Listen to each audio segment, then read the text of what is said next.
28 ਅਗਸਤ ਸੰਨ 2019 Gurpreet Singh Punjabi radio USA ਤੇ update Canada ਲੈ ਕੇ ਹਾਜ਼ਰ ਹੈ। ਪੇਸ਼ ਨੇ ਹੁਣ ਤੱਕ ਦੀਆਂ ਖਾਸ ਖਬਰਾਂ। ਨਿਓ ਨਾਜ਼ੀ ਨਾਲ ਸੰਬੰਧ ਰੱਖਣ ਵਾਲਾ ਇੱਕ ਆਰਮੀ ਰਿਜ਼ਰਵਿਸਟ ਨੌਕਰੀ ਤੋਂ ਫਾਇਰ। ਓਨਟਾਰੀਓ ਦੀ ਉੱਚ ਅਦਾਲਤ ਨੇ ਦਹਿਸ਼ਤਗਰਦੀ ਦੇ ਦੋਸ਼ਾਂ ਦਾ ਸਾਹਮਣਾ ਕਰ ਰਹੇ 2 ਵਿਅਕਤੀਆਂ ਨੂੰ ਦਿੱਤੀ ਵੱਡੀ ਰਾਹਤ। ਖੁੱਲ੍ਹਾ ਤੌਰ 'ਤੇ ਸਮਲਿੰਗੀ ਉਮੀਦਵਾਰ ਐਰਿਕ ਡੰਕਨ ਟੋਰੀ ਪਾਰਟੀ ਵੱਲੋਂ ਚੋਣ ਲੜੇਗਾ। ਐਂਡਰਿਊ ਸ਼ੀਹਰ ਦੀ ਮੁਹਿੰਮ ਨੂੰ ਮਿਲਿਆ ਵੱਡਾ ਹੁਲਾਰਾ। ਹੁਣ ਖਬਰਾਂ ਦਾ ਵਿਸਥਾਰ। ਇੱਕ ਫੌਜੀ ਰਿਕਰੂਟ ਨੂੰ ਨਿਓ ਨਾਜ਼ੀ ਨਾਲ ਸੰਬੰਧ ਰੱਖਣ ਲਈ ਨੌਕਰੀ ਤੋਂ ਬਰਖਾਸਤ ਕਰ ਦਿੱਤਾ ਗਿਆ ਹੈ। ਮਾਸਟਰ ਕਾਰਪੋਰਲ ਪੈਟਰਿਕ ਮੈਥਿਊਜ਼ ਦੇ ਦੋਸ਼ ਨੇ ਕਿ ਉਸਦੇ ਸੰਬੰਧ ਇੱਕ ਗੋਰੇ ਨਸਲਵਾਦੀ ਸੰਗਠਨ ਦ ਬੇਸ ਨਾਲ ਸਨ। ਪਿਛਲੇ ਹਫ਼ਤੇ ਮੈਨੀਟੋਬਾ ਵਿੱਚ ਪੁਲਿਸ ਨੇ ਉਸਦੇ ਘਰ 'ਤੇ ਛਾਪਾ ਮਾਰਿਆ ਸੀ ਅਤੇ ਪਤਾ ਲੱਗਾ ਸੀ ਕਿ ਉਹ ਇੱਕ ਨਿਓ ਨਾਜ਼ੀ ਜਥੇਬੰਦੀ ਨਾਲ ਜੁੜਿਆ ਹੋਇਆ ਸੀ, ਜਿਹੜੀ ਘੱਟ ਗਿਣਤੀਆਂ ਦੇ ਖਿਲਾਫ ਨਫ਼ਰਤ ਫੈਲਾਉਂਦੀ ਹੈ ਅਤੇ ਹੁਣ ਉਸਨੂੰ ਨੌਕਰੀ ਤੋਂ ਹਟਾ ਦਿੱਤਾ ਗਿਆ ਹੈ। ਫੌਜ ਨੇ ਐਲਾਨ ਕੀਤਾ ਹੈ ਕਿ ਉਹ ਹੁਣ ਨੌਕਰੀ 'ਤੇ ਵਾਪਸ ਨਹੀਂ ਆਵੇਗਾ। ਉਹ ਕੈਨੇਡੀਅਨ ਬ੍ਰਿਗੇਡ ਲਈ ਕੰਮ ਕਰਦਾ ਰਿਹਾ ਸੀ। ਓਨਟਾਰੀਓ ਦੀ ਅਪੀਲ ਕੋਰਟ ਨੇ ਦਹਿਸ਼ਤਗਰਦੀ ਦੇ ਦੋਸ਼ਾਂ ਦਾ ਸਾਹਮਣਾ ਕਰ ਰਹੇ 2 ਵਿਅਕਤੀਆਂ ਨੂੰ ਵੱਡੀ ਰਾਹਤ ਦੇ ਦਿੱਤੀ ਹੈ। ਇਹਨਾਂ 2 ਵਿਅਕਤੀਆਂ ਨੂੰ 2013 ਵਿੱਚ ਗ੍ਰਿਫਤਾਰ ਕੀਤਾ ਗਿਆ ਸੀ। ਇਹਨਾਂ ਦੇ ਨਾਂ ਰਈਦ ਜਾਸਿਰ ਅਤੇ ਚਿਹੇਬ ਐਸੇ ਗਾਇਰ ਨੇ। ਇਹਨਾਂ ਦੋਨਾਂ 'ਤੇ ਦੋਸ਼ ਲੱਗੇ ਸਨ ਕਿ ਉਹਨਾਂ ਵੱਲੋਂ ਵਾਇਆ ਰੇਲ ਨੂੰ ਲੀਹੋਂ ਲਾਉਣ ਲਈ ਸਾਜ਼ਿਸ਼ਾਂ ਗੁੰਦੀਆਂ ਜਾ ਰਹੀਆਂ ਸਨ ਅਤੇ ਉਹਨਾਂ ਨੂੰ ਦਹਿਸ਼ਤਗਰਦੀ ਦੇ ਮਾਮਲੇ ਵਿੱਚ ਗ੍ਰਿਫਤਾਰ ਕੀਤਾ ਗਿਆ ਸੀ। 2015 ਦੇ ਵਿੱਚ ਜੂਰੀ ਅਦਾਲਤ ਨੇ ਉਹਨਾਂ ਨੂੰ ਦੋਸ਼ੀ ਪਾਇਆ ਸੀ। ਉਹਨਾਂ ਵੱਲੋਂ ਓਨਟਾਰੀਓ ਦੀ ਸਰਵਉੱਚ ਅਦਾਲਤ ਵਿੱਚ ਅਪੀਲ ਕੀਤੀ ਗਈ ਸੀ। ਅਦਾਲਤ ਨੇ ਉਹਨਾਂ ਦੀ ਪਟੀਸ਼ਨ 'ਤੇ ਗੌਰ ਕਰਨ ਤੋਂ ਪਿੱਛੋਂ ਹੇਠਲੀ ਅਦਾਲਤ ਦੇ ਫੈਸਲੇ ਨੂੰ ਉਲਟਾ ਦਿੱਤਾ ਹੈ ਅਤੇ ਇਹਨਾਂ ਦੋਨਾਂ ਵਿਅਕਤੀਆਂ ਦੇ ਖਿਲਾਫ ਮੁੜ ਤੋਂ ਮੁਕੱਦਮਾ ਚਲਾਉਣ ਲਈ ਆਦੇਸ਼ ਚਾੜ ਦਿੱਤੇ ਨੇ। ਅਦਾਲਤ ਦਾ ਕਹਿਣਾ ਹੈ ਕਿ ਜੂਰੀ ਦੀ ਚੋਣ ਸਮੇਂ ਕੋਤਾਹੀ ਹੋਈ ਸੀ, ਜਿਸ ਕਾਰਨ ਅਦਾਲਤ ਨੇ ਇਹ ਫੈਸਲਾ ਲਿਆ ਹੈ। ਖੁੱਲ੍ਹਾ ਤੌਰ 'ਤੇ ਸਮਲਿੰਗੀ ਉਮੀਦਵਾਰ ਐਰਿਕ ਡੰਕਨ ਹੁਣ ਟੋਰੀ ਪਾਰਟੀ ਵੱਲੋਂ ਚੋਣ ਲੜੇਗਾ। ਉਹ ਸਟੋਰਮੌਂਟ ਡੰਡਾਸ ਹਲਕੇ ਤੋਂ ਚੋਣ ਲੜੇਗਾ। ਉਸਨੇ ਕਿਹਾ ਕਿ ਟੋਰੀ ਪਾਰਟੀ ਦੇ ਆਗੂ ਐਂਡਰਿਊ ਸ਼ੀਅਰ ਦੇ ਸਮਲਿੰਗਤਾ ਬਾਰੇ ਵਿਚਾਰ ਕਾਫੀ ਬਦਲ ਗਏ ਨੇ ਅਤੇ ਨਜ਼ਰੀਆ ਵੀ ਬਦਲ ਚੁੱਕਿਆ ਹੈ, ਜਿਸ ਕਾਰਨ ਉਹ ਆਪਣੇ ਆਪ ਨੂੰ ਟੋਰੀ ਪਾਰਟੀ ਦੇ ਉਮੀਦਵਾਰ ਦੇ ਤੌਰ 'ਤੇ ਚੋਣ ਲੜਨ ਵਿੱਚ ਕਿਸੇ ਕਿਸਮ ਦੀ ਕੋਈ ਝਿਜਕ ਮਹਿਸੂਸ ਨਹੀਂ ਕਰ ਰਹੇ। ਚੇਤੇ ਰਹੇ, ਟੋਰੀ ਪਾਰਟੀ ਦੇ ਨੇਤਾ ਐਂਡਰਿਊ ਸ਼ੀਅਰ ਦੇ ਸਮਲਿੰਗੀਆਂ ਪ੍ਰਤੀ ਬੇਰੁਖੀ ਵਿਖਾਉਣ ਦੇ ਦੋਸ਼ ਲਗਾਤਾਰ ਲੱਗਦੇ ਆ ਰਹੇ ਨੇ। ਐਂਡਰਿਊ ਸ਼ੀਅਰ ਦੀ ਇਸ ਗੱਲ ਨੂੰ ਲੈ ਕੇ ਆਲੋਚਨਾ ਹੋ ਰਹੀ ਹੈ ਕਿ ਉਹ ਸਮਲਿੰਗੀਆਂ ਦੀ ਪ੍ਰਾਈਡ ਪਰੇਡਾਂ ਵਿੱਚ ਸ਼ਾਮਲ ਨਹੀਂ ਹੋ ਰਹੇ ਅਤੇ ਸਮਲਿੰਗੀਆਂ ਪ੍ਰਤੀ ਉਹਨਾਂ ਦੀ ਰਾਏ ਪਿਛਾਕੜ ਹੈ।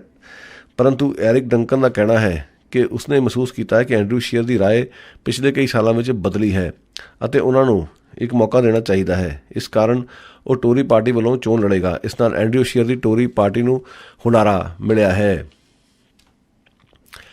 ਕੈਨੇਡਾ ਦੀ ਸੱਤਾਧਾਰੀ ਲਿਬਰਲ ਪਾਰਟੀ ਅਤੇ ਵਿਰੋਧੀ ਟੋਰੀ ਪਾਰਟੀ ਨੇ ਅਕਤੂਬਰ ਵਿੱਚ ਹੋਣ ਜਾ ਰਹੀਆਂ ਫੈਡਰਲ ਚੋਣਾਂ ਦੇ ਮੱਦੇਨਜ਼ਰ ਆਪੋ ਆਪਣੇ ਟੀਵੀ ਇਸ਼ਤਿਹਾਰ ਤਿਆਰ ਕਰ ਲਏ ਨੇ। ਦੋਨਾਂ ਦੀ ਟੀਵੀ ਐਡ ਕੈਂਪੇਨ ਚਾਲੂ ਹੈ। ਜਦੋਂ ਕਿ ਲਿਬਰਲ ਪਾਰਟੀ ਨੇ ਚੂਜ਼ ਫਾਰਵਰਡ ਦਾ ਨਾਅਰਾ ਦਿੱਤਾ ਹੈ, ਟੋਰੀ ਪਾਰਟੀ ਨੇ ਗੈਟ ਅਹੈਡ ਦਾ ਨਾਅਰਾ ਦਿੱਤਾ ਹੈ। ਉਧਰ NDP ਵੱਲੋਂ ਵੀ ਆਪਣਾ ਟੀਵੀ ਇਸ਼ਤਿਹਾਰ ਤਿਆਰ ਕੀਤਾ ਜਾ ਰਿਹਾ ਹੈ, ਜਿਹੜਾ ਬਹੁਤ ਜਲਦ ਜਾਰੀ ਕੀਤਾ ਜਾਵੇਗਾ। NDP ਇਸ ਗੱਲ 'ਤੇ ਜ਼ੋਰ ਦੇ ਰਹੀ ਹੈ ਕਿ ਉਹ ਵਾਹਦ ਇੱਕ ਪਾਰਟੀ ਹੈ ਜਿਹੜੇ ਲੋਕਾਂ ਦੇ ਹਿੱਤਾਂ ਨੂੰ ਪ੍ਰਮੁੱਖ ਰੱਖਦੀ ਹੈ ਅਤੇ ਬਾਕੀ ਸਾਰੇ ਹਿੱਤ ਮਗਰੋਂ ਨੇ। ਗ੍ਰੀਨ ਪਾਰਟੀ ਦਾ ਨਾਅਰਾ ਹੈ ਕਿ ਨਾ ਖੱਬੇ ਨਾ ਸੱਚੇ, ਸਗੋਂ ਅੱਗੇ ਵਧਣ ਦੀ ਲੋੜ ਹੈ। ਚੇਤੇ ਰਹੇ, ਅਕਤੂਬਰ ਵਿੱਚ ਫੈਡਰਲ ਚੋਣਾਂ ਹੋਣ ਜਾ ਰਹੀਆਂ ਨੇ ਅਤੇ ਵੱਖ-ਵੱਖ ਪਾਰਟੀਆਂ ਨੇ ਹੁਣ ਤੋਂ ਹੀ ਕਮਰ ਕੱਸੇ ਕਰ ਲਏ ਨੇ ਅਤੇ ਚੋਣ ਪ੍ਰਕਿਰਿਆ ਲਗਾਤਾਰ ਸ਼ੁਰੂ ਹੈ। ਸਿਰਫ ਰਿਟ ਡਰਾਪ ਹੋਣੀ ਅਜੇ ਬਾਕੀ ਹੈ। ਓਨਟਾਰੀਓ ਦੇ ਸ਼ੈਟਹੈਮ ਕੈਂਟ ਇਲਾਕੇ ਵਿੱਚ ਹੜ੍ਹ ਆਏ ਨੇ, ਜਿਸ ਨਾਲ ਭਾਰੀ ਨੁਕਸਾਨ ਹੋਇਆ ਹੈ। ਇਸ ਇਲਾਕੇ ਵਿੱਚ ਐਮਰਜੈਂਸੀ ਦੀ ਘੋਸ਼ਣਾ ਕਰ ਦਿੱਤੀ ਗਈ ਹੈ। ਪਾਣੀ ਖਤਰੇ ਦੇ ਨਿਸ਼ਾਨ ਤੋਂ ਉੱਪਰ ਚੜ੍ਹ ਗਿਆ ਹੈ ਅਤੇ ਅਨੇਕਾਂ ਲੋਕਾਂ ਨੂੰ ਘਰ ਖਾਲੀ ਕਰਨ ਲਈ ਕਿਹਾ ਜਾ ਰਿਹਾ ਹੈ ਅਤੇ ਇਲਾਕੇ ਦੀ ਮਿਊਨਿਸਪੈਲਿਟੀ ਨੇ ਬਕਾਇਦਾ ਐਮਰਜੈਂਸੀ ਦੀ ਘੋਸ਼ਣਾ ਕਰ ਦਿੱਤੀ ਹੈ ਅਤੇ ਪੂਰਾ ਇਹਤਿਆਤ ਵਰਤਿਆ ਜਾ ਰਿਹਾ ਹੈ। ਅਧਿਕਾਰੀ ਕਿਸੇ ਕਿਸਮ ਦਾ ਕੋਈ ਖਤਰਾ ਮੁੱਲ ਨਹੀਂ ਲੈਣਾ ਚਾਹੁੰਦੇ। ਓਨਟਾਰੀਓ ਦੇ ਲੰਡਨ ਇਲਾਕੇ ਦੇ ਇੱਕ ਸਾਬਕਾ ਟੀਚਰ ਨੂੰ 6 ਮਹੀਨਿਆਂ ਦੀ ਕੈਦ ਦੀ ਸਜ਼ਾ ਸੁਣਾਈ ਗਈ ਹੈ। ਉਸ ਉੱਪਰ ਦੋਸ਼ ਲੱਗ ਰਹੇ ਨੇ ਕਿ ਉਹ ਅਸ਼ਲੀਲ ਹਰਕਤਾਂ ਕਰਦਾ ਹੁੰਦਾ ਸੀ।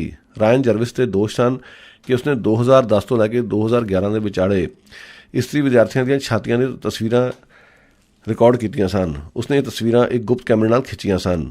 ਇਹ ਕੈਮਰਾ ਉਸਨੇ ਆਪਣੇ ਪੈਨ ਵਿੱਚ ਫਿੱਟ ਕੀਤਾ ਹੋਇਆ ਸੀ ਅਤੇ ਇਸ ਦੀ ਮਦਦ ਨਾਲ ਉਸਨੇ 14 ਸਾਲ ਦੀ ਉਮਰ ਦੀਆਂ ਲੜਕੀਆਂ ਦੇ ਵੀ ਛਾਤੀਆਂ ਦੀਆਂ ਤਸਵੀਰਾਂ ਨੂੰ ਆਪਣੇ ਕੈਮਰੇ ਵਿੱਚ ਬੰਦ ਕਰ ਲਿਆ ਸੀ। ਇਹ ਮਾਮਲਾ ਪ੍ਰਕਾਸ਼ ਵਿੱਚ ਆਉਣ ਤੋਂ ਪਿੱਛੋਂ ਉਸ ਦੇ ਖਿਲਾਫ ਅਪਰਾਧੀ ਜਾਂਚ ਸ਼ੁਰੂ ਹੋਈ ਸੀ ਅਤੇ ਹੁਣ ਉਸ ਨੂੰ 6 ਮਹੀਨਿਆਂ ਦੀ ਸਜ਼ਾ ਸੁਣਾ ਦਿੱਤੀ ਗਈ ਹੈ। ਕੈਲਗਰੀ ਵਿੱਚ ਸਿਗਰਟ ਪੀਣ ਤੋਂ ਪਿੱਛੋਂ ਥਾਂ-ਥਾਂ 'ਤੇ ਗੰਦ ਪਾਉਣ ਵਾਲਿਆਂ ਦੇ ਖਿਲਾਫ ਮੁਹਿੰਮ ਚਾਲੂ ਕਰ ਦਿੱਤੀ ਗਈ ਹੈ। ਇਸ ਮੁਹਿੰਮ ਨੂੰ ਦਿਸ ਇਜ਼ ਨਾਟ ਐਨ ਐਸਟਰੇ ਦਾ ਨਾਅਰਾ ਦਿੱਤਾ ਗਿਆ ਹੈ। ਲੋਕਾਂ ਨੂੰ ਦੱਸਿਆ ਜਾ ਰਿਹਾ ਹੈ ਕਿ ਤੁਹਾਡਾ ਆਲਾ ਪੁਦਾਲਾ ਕੋਈ ਐਸਟੇ ਨਹੀਂ ਹੈ ਜਿੱਥੇ ਤੁਸੀਂ ਸਿਰਟਾਂ ਪੀ ਕੇ ਆਪਣੇ ਬੱਟ ਸੁੱਟਦੇ ਫਿਰੋ ਅਤੇ ਗੰਦ ਪਾਓ। ਇਸ ਲਈ ਕੈਲਗਰੀ ਭਾਰਤ ਦੇ ਵਿੱਚ ਇਸ ਨੂੰ ਲੈ ਕੇ ਇਸ਼ਤਿਹਾਰਬਾਜ਼ੀ ਸ਼ੁਰੂ ਕਰ ਦਿੱਤੀ ਗਈ ਹੈ ਅਤੇ ਲੋਕਾਂ ਨੂੰ ਇਹ ਵੀ ਤਾੜਨਾ ਕੀਤੀ ਜਾ ਰਹੀ ਹੈ ਕਿ ਜੇਕਰ ਉਹ ਸਿਗਰਟ ਪੀ ਕੇ ਥਾਂ ਬੱਟ ਸੁੱਟਦੇ ਵਿਖੇ ਗਏ ਤਾਂ ਉਹਨਾਂ ਨੂੰ ਜੁਰਮਾਨੇ ਵੀ ਹੋ ਸਕਦੇ ਨੇ। ਐਡਮਿੰਟਨ ਦੀ ਸਿਟੀ ਕੌਂਸਲ ਨੇ ਕਲਾਈਮੇਟ ਐਮਰਜੈਂਸੀ ਦੀ ਘੋਸ਼ਣਾ ਕਰ ਦਿੱਤੀ ਹੈ। ਐਡਮਿੰਟਨ ਦੀ ਸਿਟੀ ਕੌਂਸਲ ਦੇ ਬਹੁਗਿਣਤੀ ਮੈਂਬਰਾਂ ਨੇ ਇਸ ਪ੍ਰਸਤਾਵ ਦੇ ਹੱਕ ਵਿੱਚ ਵੋਟਾਂ ਪਾਈਆਂ ਨੇ।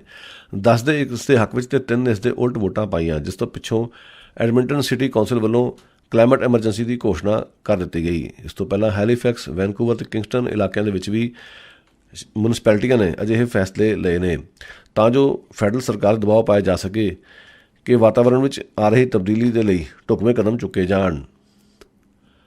ਰਿਚਮੰਡ ਦੀ ਆਰਸੀ ਐਮਪੀ ਨੇ ਨਸਲੀ ਟੀਕਾ ਟਿੱਪਣੀ ਕਰਨ ਵਾਲੀ ਇੱਕ ਔਰਤ ਨੂੰ ਕਲੀਨ ਚਿੱਟ ਦੇ ਦਿੱਤੀ ਹੈ।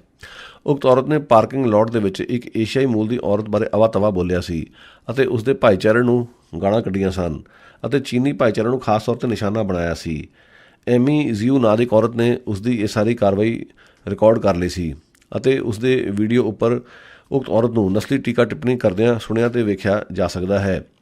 ਪੁਲਿਸ ਦਾ ਕਹਿਣਾ ਹੈ ਕਿ ਭਾਵੇਂ ਇਹ ਨਸਲੀ ਨਫ਼ਰਤ ਫੈਲਾਉਣ ਵਾਲੀ ਕਾਰਵਾਈ ਸੀ, ਪਰੰਤੂ ਇਹ ਜੁਰਮ ਨਹੀਂ ਬਣਦਾ, ਜਿਸ ਕਾਰਨ ਉਸ ਦੇ ਖਿਲਾਫ ਕੋਈ ਅਪਰਾਧੀ ਕਾਰਵਾਈ ਨਹੀਂ ਕੀਤੀ ਜਾਵੇਗੀ। ਇਸ ਗੱਲ ਨੂੰ ਲੈ ਕੇ ਲੋਕਾਂ ਵਿੱਚ ਭਾਰੀ ਰੋਸ ਹੈ, ਖਾਸ ਤੌਰ 'ਤੇ ਚੀਨੀ ਭਾਈਚਾਰੇ ਵਿੱਚ ਕਾਫੀ ਗੁੱਸਾ ਹੈ। ਕੈਨੇਡਾ ਤੋਂ ਅਮਰੀਕਾ ਵਿੱਚ CBD ਤੇਲ ਲਿਜਾਉਣ ਵਾਲੇ ਲੋਕਾਂ ਦੀ ਖੱਜਲ ਖੁਆਰੀ ਦਾ ਮਾਮਲਾ ਪ੍ਰਕਾਸ਼ ਵਿੱਚ ਆਇਆ ਹੈ। ਚੇਤੇ ਰਹੇ, ਕੈਨੇਡਾ ਵਿੱਚ ਅਨੇਕਾਂ ਲੋਕ ਭੰਗ ਨਾਲ ਬਣਿਆ ਤੇਲ ਇਸਤੇਮਾਲ ਕਰਦੇ ਨੇ। ਭਾਵੇਂ ਕੈਨੇਡਾ ਵਿੱਚ ਇਸ ਤੇਲ ਨੂੰ ਇਸਤੇਮਾਲ ਕਰਨ ਦੀ ਖੁੱਲ੍ਹ ਹੈ, ਪਰੰਤੂ ਅਮਰੀਕਾ ਵਿੱਚ ਇਸ ਦੀ ਖੁੱਲ੍ਹ ਨਹੀਂ ਹੈ, ਜਿਸ ਕਾਰਨ ਅਮਰੀਕਾ ਦੇ ਅਧਿਕਾਰੀਆਂ ਨੇ ਅਨੇਕਾਂ ਕੈਨੇਡੀਅਨ ਨਾਗਰਿਕਾਂ ਨੂੰ ਬਾਰਡਰ ਤੋਂ ਹੀ ਵਾਪਸ ਮੋੜ ਦਿੱਤਾ ਹੈ। ਲੈਨ ਸੈਂਡਰਸ ਨਾਂ ਦੇ ਇਮੀਗ੍ਰੇਸ਼ਨ ਦੇ ਵਕੀਲ ਕੋਲ ਅਜਿਹੇ 2 ਕੇਸ ਸਾਹਮਣੇ ਆਏ ਨੇ। ਉਹਨਾਂ ਦਾ ਕਹਿਣਾ ਹੈ ਕਿ ਇਹ ਸਿਰਫ ਉਹ 2 ਕੇਸ ਨੇ ਜਿਨ੍ਹਾਂ ਨੂੰ ਮੈਂ ਹੈਂਡਲ ਕਰ ਰਿਹਾ ਹਾਂ, ਪਰੰਤੂ ਇਸ ਤੋਂ ਤੁਸੀਂ ਅੰਦਾਜ਼ਾ ਲਾ ਸਕਦੇ ਹੋ ਕਿ ਪੂਰੇ ਕੈਨੇਡਾ ਵਿੱਚ ਇਸ ਤਰ੍ਹਾਂ ਦੇ ਕਿੰਨੇ ਕੇਸ ਹੋਣਗੇ ਜਿੱਥੇ ਲੋਕਾਂ ਨੂੰ ਸਰਹੱਦ ਪਾਰ ਕਰਨ ਸਮੇਂ ਖੱਜਲ ਖੁਆਰੀ ਦਾ ਸਾਹਮਣਾ ਕਰਨਾ ਪੈ ਰਿਹਾ ਹੈ। ਉਹਨਾਂ ਦਾ ਕਹਿਣਾ ਕਿ ਇਸ ਦੇ ਲਈ ਕੈਨੇਡਾ ਦੀ ਫੈਡਰਲ ਸਰਕਾਰ ਪੂਰੀ ਤਰ੍ਹਾਂ ਕਸੂਰਵਾਰ ਹੈ ਅਤੇ ਲੋਕਾਂ ਨੂੰ ਉਹਨਾਂ ਦੇ ਹੱਕਾਂ ਪ੍ਰਤੀ ਜਾਗਰੂਕ ਨਹੀਂ ਕੀਤਾ ਗਿਆ। ਨਾ ਹੀ ਦੱਸਣ ਦੀ ਕੋਸ਼ਿਸ਼ ਕੀਤੀ ਗਈ ਹੈ ਕਿ ਉਹਨਾਂ ਨੂੰ ਅਮਰੀਕਾ ਵਿੱਚ CBD ਤੇਲ ਲਿਜਾਣ ਤੋਂ ਗੁਰੇਜ਼ ਕਰਨਾ ਚਾਹੀਦਾ ਹੈ, ਜਿਸ ਕਾਰਨ ਇਹਨਾਂ ਲੋਕਾਂ ਦੀ ਸਰਹੱਦਾਂ 'ਤੇ ਬੇਲੋੜੀ ਖੱਜਲ ਖੁਆਰੀ ਹੋ ਰਹੀ ਹੈ। ਡੈਲਟਾ ਦੇ ਇੱਕ ਪੁਲਿਸ ਅਧਿਕਾਰੀ ਵਰੁਣ ਨਾਇਡੂ ਨੂੰ ਲਿੰਗਕ ਹਮਲਾ ਕਰਨ ਦੇ ਮਾਮਲੇ ਵਿੱਚ ਫਾਇਰ ਕਰ ਦਿੱਤਾ ਗਿਆ ਹੈ। ਉਸ ਨੂੰ ਨੌਕਰੀ ਤੋਂ ਬਰਖਾਸਤ ਕਰ ਦਿੱਤਾ ਗਿਆ ਹੈ। BC ਪੁਲਿਸ ਕੰਪਲੇਂਟ ਕਮਿਸ਼ਨ ਨੇ ਬਕਾਇਦਾ ਇਹ ਕਾਰਵਾਈ ਪਾ ਦਿੱਤੀ ਹੈ। ਇਸ ਪੂਰੇ ਮਾਮਲੇ ਦੀ ਪੜਤਾਲ ਤੋਂ ਪਿੱਛੋਂ ਸਿੱਟਾ ਕੱਢਿਆ ਗਿਆ ਕਿ ਵਰੁਣ ਨਾਇਡੂ ਪੂਰੀ ਤਰ੍ਹਾਂ ਕਸੂਰਵਾਰ ਸੀ ਅਤੇ ਉਸ ਨੇ ਔਰਤ 'ਤੇ ਡੋਰੇ ਪਾਉਣ ਦੀ ਕੋਸ਼ਿਸ਼ਾਂ ਕੀਤੀਆਂ ਸਨ ਜਿਹੜੀ ਪੁਲਿਸ 'ਚ ਨੌਕਰੀ ਕਰਨਾ ਚਾਹੁੰਦੀ ਸੀ, ਪਰੰਤੂ ਮਾਮਲੇ ਦੀ ਜਾਂਚ ਹੋਣ ਤੋਂ ਪਹਿਲਾਂ ਹੀ ਵਰੁਣ ਨਾਇਡੂ ਨੇ ਨੌਕਰੀ ਛੱਡ ਦਿੱਤੀ ਸੀ ਅਤੇ ਰਿਟਾਇਰਮੈਂਟ ਲੈ ਲਈ ਸੀ, ਜਿਸ ਕਾਰਨ ਉਹ ਫਾਇਰ ਹੋਣ ਤੋਂ ਬਚ ਗਿਆ ਸੀ। ਪਰੰਤੂ BC ਪੁਲਿਸ ਕੰਪਲੇਂਟ ਕਮਿਸ਼ਨ ਦਾ ਕਹਿਣਾ ਕਿ ਜਾਂਚ ਤੋਂ ਇਹ ਗੱਲ ਸਾਫ਼ ਹੈ ਕਿ ਵਰੁਣ ਨਾਇਡੂ ਨੇ ਜੋ ਵੀ ਕੀਤਾ ਸੀ ਉਹ ਬਰਖਾਸਤਗੀ ਦੇ ਲਾਇਕ ਸੀ, ਲਿਹਾਜ਼ਾ ਉਸ ਨੂੰ ਡਿਸਮਿਸ ਕੀਤਾ ਜਾਂਦਾ ਹੈ। ਵਿਕਟੋਰੀਆ ਦੇ ਇੱਕ ਵਿਅਕਤੀ ਨੂੰ ਭਾਲੂ ਨੂੰ ਟਿਮਬਿਟਸ ਖਵਾਉਣ ਲਈ $2000 ਦਾ ਜੁਰਮਾਨਾ ਲਾ ਦਿੱਤਾ ਗਿਆ ਹੈ। ਉਕਤ ਵਿਅਕਤੀ ਨੇ ਇੱਕ ਭਾਲੂ ਨੂੰ ਟਿਮਬਿਟਸ ਖਵਾਏ ਸਨ ਅਤੇ ਬਕਾਇਦਾ ਇਸ ਦੀ ਫੋਟੋ ਖਿੱਚ ਕੇ ਸੋਸ਼ਲ ਮੀਡੀਆ 'ਤੇ ਚਾੜ ਦਿੱਤੀ ਸੀ। ਇਹ ਮਾਮਲਾ ਰੌਸ਼ਨੀ ਵਿੱਚ ਆਉਣ ਤੋਂ ਪਿੱਛੋਂ ਉਸ ਨੂੰ $2000 ਦਾ ਜੁਰਮਾਨਾ ਲਾ ਦਿੱਤਾ ਗਿਆ ਹੈ ਅਤੇ ਨਾਲ ਹੀ ਇਹ ਵੀ ਕਿਹਾ ਗਿਆ ਹੈ ਕਿ ਭਾਲੂਆਂ ਅਤੇ ਜੰਗਲੀ ਜਾਨਵਰਾਂ ਤੋਂ ਦੂਰੀ ਬਣਾ ਕੇ ਰੱਖੇ। BC ਵਿੱਚ ਕਾਲਜਾਂ ਯੂਨੀਵਰਸਿਟੀਆਂ ਵਿੱਚ ਪੜ੍ਹਨ ਵਾਲੇ ਵਿਦਿਆਰਥੀਆਂ ਦੇ ਮਾਪੇ ਆਪਣੇ ਬੱਚਿਆਂ ਦੇ ਭਵਿੱਖ ਨੂੰ ਲੈ ਕੇ ਭਾਰੀ ਚਿੰਤਤ ਨੇ।